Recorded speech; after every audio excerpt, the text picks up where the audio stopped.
The dusty planet of Aurelia was known for only two things: scavengers and scrapyards.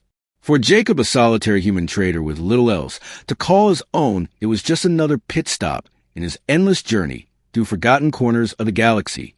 He had arrived to buy a new transport vessel, nothing fancy, just something reliable enough to haul minerals and goods across the fringe sectors. He walked into the hangar where rusted hulls leaned like broken skeletons, and engines coughed up fumes that stung the eyes. A pale blue light flickered above a sign that read Raxon's deals.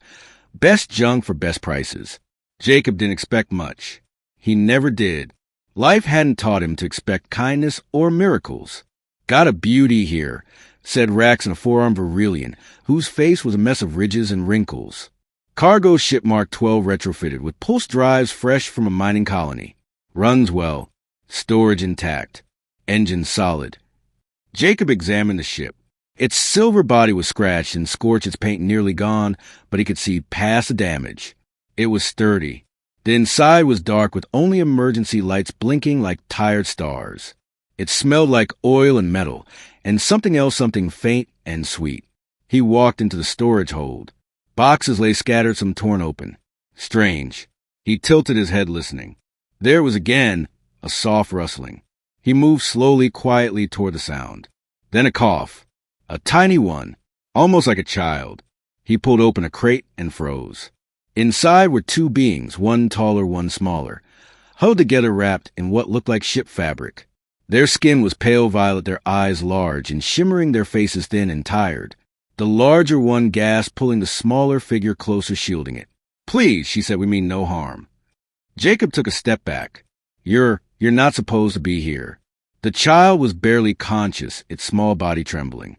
The woman looked weak, her arms shaking as she held her child tight. "We were hiding," she whispered, "from the miners. They killed the others." Jacob looked around, unsure what to do. He could walk away, tell Raxon the ship had pests, or refuse to buy it, but something in the woman's eyes held him. Fear. Desperation. The same look he had seen in his reflection once long ago after he lost his family in a pirate raid. "What's your name?" he asked gently. "Eri," she said. "And the child?" "Luma. She is sick. She hasn't eaten in days." Jacob sighed, pressing his hands to his temples. This was not what he signed up for. He only wanted a ship, not fugitives, not risk, but he couldn't turn his back. He left the cargo hold, returned to Raxon, and sealed the deal without another word. Took the keys, boarded the ship, and once it was as he locked the hatch and went straight to the hidden pair. "Come on," he said. "Let's get you some food." They didn't trust him at first, but hunger won over fear. In the small kitchenette he found old rations, not the best but edible. Eri fed Luma slowly, speaking softly in a language Jacob didn't understand. The girl's eyes lit up a little. As she swallowed the food, her color returning bit by bit. That night, Jacob didn't sleep. He sat in the cockpit staring at the stars while the ship drifted silently through space.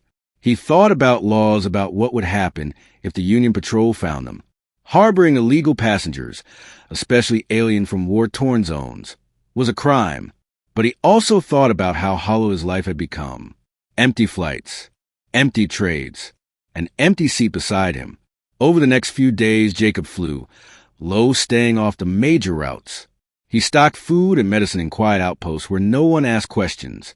Eri grew stronger, and so did Luma. They spoke more, shared bits of their story. Eri was from Mylora, a planet rich in crystals and resources. The Union had set up mining camps promising peace and prosperity, but when her people resisted the exploitation, the peacekeepers became invaders. Her husband had died defending their village. She had escaped with her daughter and stowed away on the cargo ship as it left the planet, hoping to find sanctuary on another world.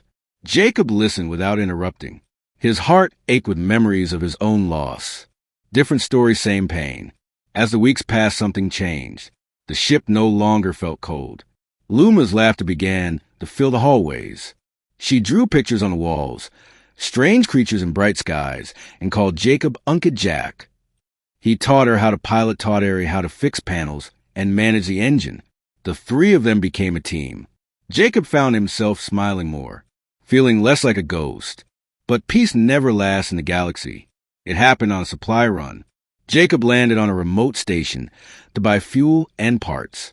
He left the ship for an hour, maybe less, but when he returned, he saw them. 2 patrol ships parked nearby. He rushed inside, locked the hatch, started the engine, but it was too late. The patrol hailed him, ordering them to stand down. Jacob cursed under his breath. They had scanned his ship. They knew. "I can buy us 5 minutes," he said to Aerie. "Take Luma. Get to the escape pod. I'll launch it manually." "No," Aerie said, her eyes wide. "You'll be captured. I can stall them. They don't know how many of you are on board. I'll hide you, but you have to go now." Tears welled in her eyes. She didn't want to leave, but Luma was all she had. She nodded, kissed his cheek, whispered thank you. Jacob opened the bay doors, released the pod, then turned the ship toward the patrol and powered down. They boarded in seconds, armed and cold. He played the fool. Said he bought the ship cheap, didn't know what was inside. They found nothing, just old crates and metal. The patrol left after 2 hours of questioning, took copies of his logs, gave him a warning, told him to report any suspicious activity. Then they flew off. Jacob sat alone in the silence. For the first time in weeks, the ship felt empty again. He stayed on that station for days, hoping for a signal, hoping for anything. Then it came, a faint ping on his personal comm, Aerie's voice. Hidden encrypted. "We made it. We are safe. Thank you, Jacob. Luma drew you a star. She says it's for your ship, so you'll never get lost." He smiled. A real smile. Jacob flew again. Alone but not lonely. Somewhere out there, Aerie and Luma had a chance. And that was worth more than any ship or treasure. He had only wanted to buy a vessel, but instead he found a purpose. And maybe, just maybe, a family.